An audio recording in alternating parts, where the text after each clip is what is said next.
Bismillahirrahmanirrahim. Assalamualaikum warahmatullahi wabarakatuh. Kepada yang terhormat Ibu Profesor Dr. Ida Farida CHMPD dan kepada teman-teman yang saya banggakan.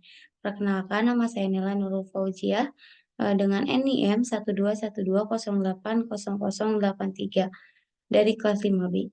Saya di sini akan mempresentasikan mengenai proposal penelitian saya yang berjudul Penerapan Pembelajaran Berbasis Masalah dengan bantuan media Edpuzzle pada materi pencemaran udara untuk meningkatkan literasi lingkungan mahasiswa. Adapun untuk latar belakang dari penelitian saya, nah yang pertama itu eh, pembelajaran yang berorientasi pada peserta didik pada saat ini menjadi studi penelitian yang penting di kalangan pendidik. Menurut Overton menyatakan bahwa ketika mempelajari kimia, PBL paling mudah diterapkan pada situasi dunia nyata yang mudah diidentifikasi. Nah, agar pembelajaran berjalan efektif, maka dibutuhkan media pembelajaran yang baik pula. Menurut Sudiarta pada tahun 2016 menyatakan bahwa video pembelajaran yang efektif adalah video yang menarik dan maksimal berdurasi 10 menit. Namun, media pembelajaran berbasis video juga memiliki kekurangan, yaitu guru kesulitan untuk mengontrol apakah siswa menonton video secara utuh atau ada yang dilewati. Maka, oleh karena itu dibutuhkan suatu platform yang mempunyai fitur untuk mencegah video dilewati atau skipping video. Nah, platform ini disebut dengan Edpuzzle. Merujuk pada penjelasan di atas, maka saya tertarik untuk melakukan penelitian mengenai penerapan pembelajaran berbasis masalah dengan bantuan media Edpuzzle pada materi pencemaran udara untuk meningkatkan literasi lingkungan mahasiswa.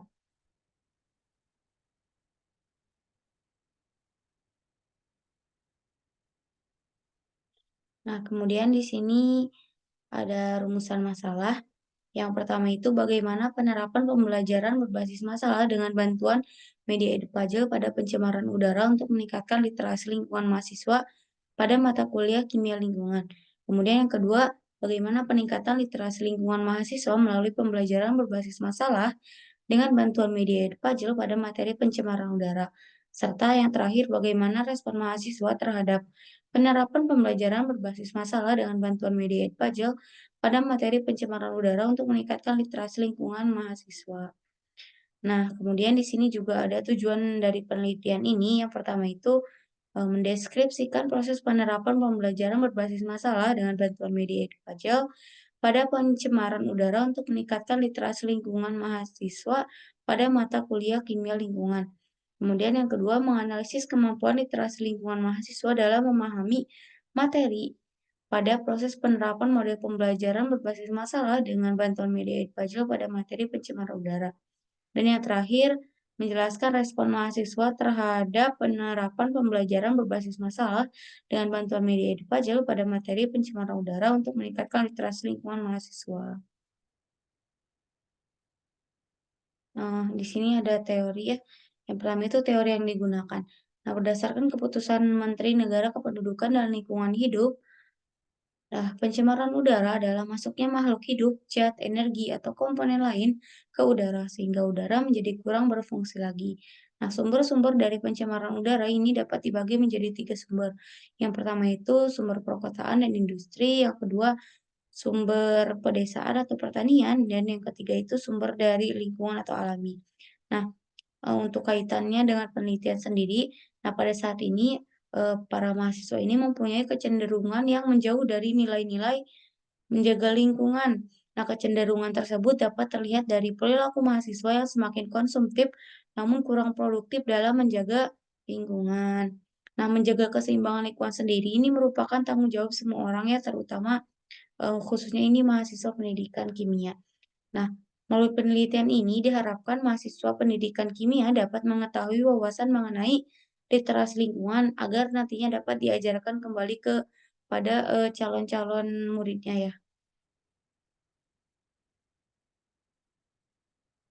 Nah, kemudian ini di sini ada penelitian terdahulu.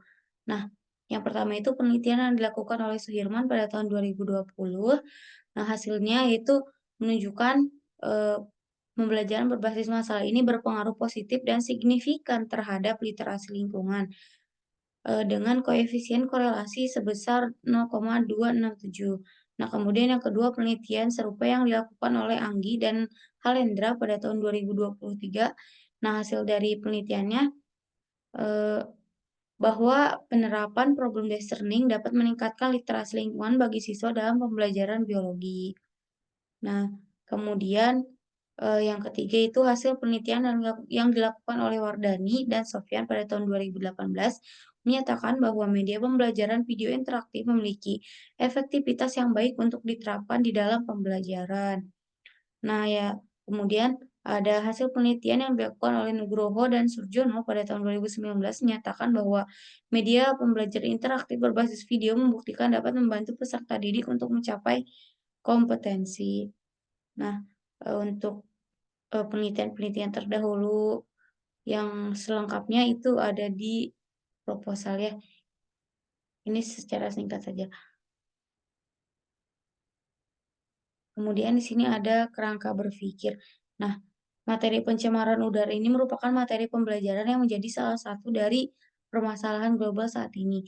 Nah, oleh karena itu, materi ini akan sangat menarik apabila diatur menggunakan pembelajaran berbasis masalah. Karena kan pembelajaran berbasis masalah ini, terpakunya kepada siswa untuk menyelesaikan suatu masalah. Kemudian selain itu, jika dikemas dengan media Edpuzzle akan lebih efisien lagi, karena Edpuzzle ini dapat mendorong literasi lingkungan bagi peserta didik. Kemudian di sini ada hipotesis.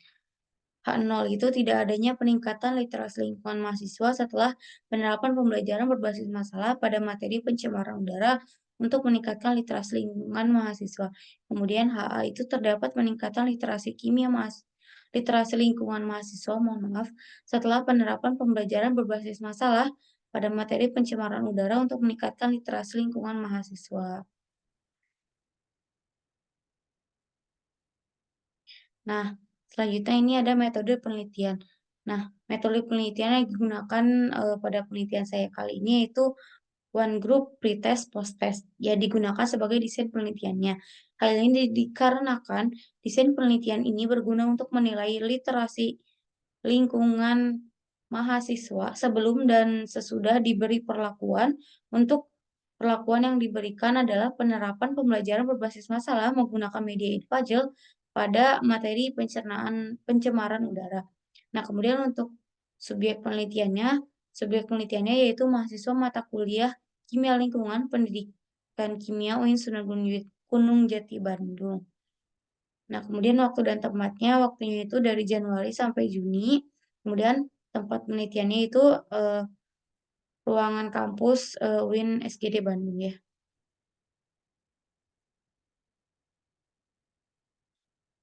Nah, di sini ada teknik pengumpulan data ya. Saya menggunakan teknik pengumpulan data yang sejalan dengan rumusan masalah yang telah dipaparkan. Nah, kemudian nantinya itu, akan menjawab permasalahan berlandaskan data yang telah dihimpun. Nah, kemudian data yang didapat itu kemudian dikumpulkan berdasarkan jenisnya dan kemudian dilakukan proses analisis data. Nah, untuk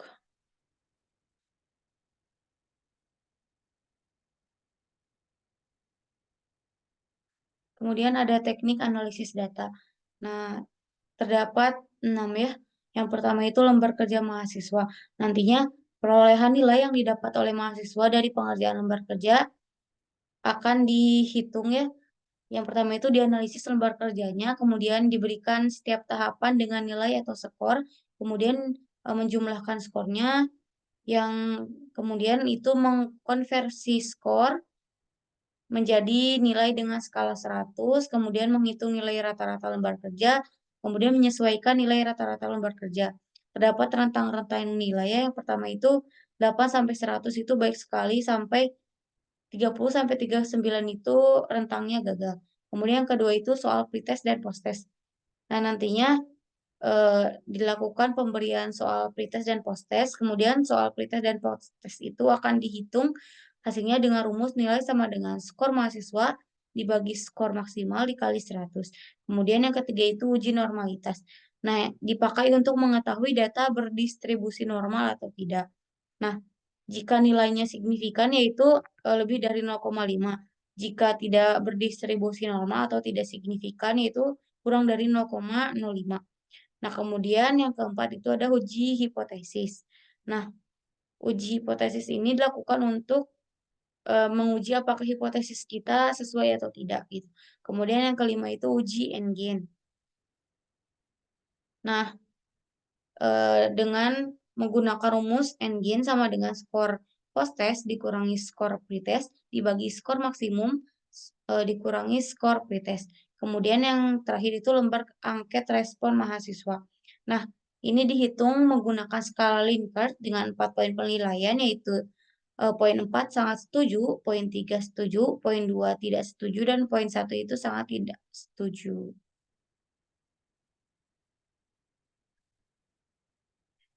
Sekian presentasi proposal penelitian yang dapat saya sampaikan.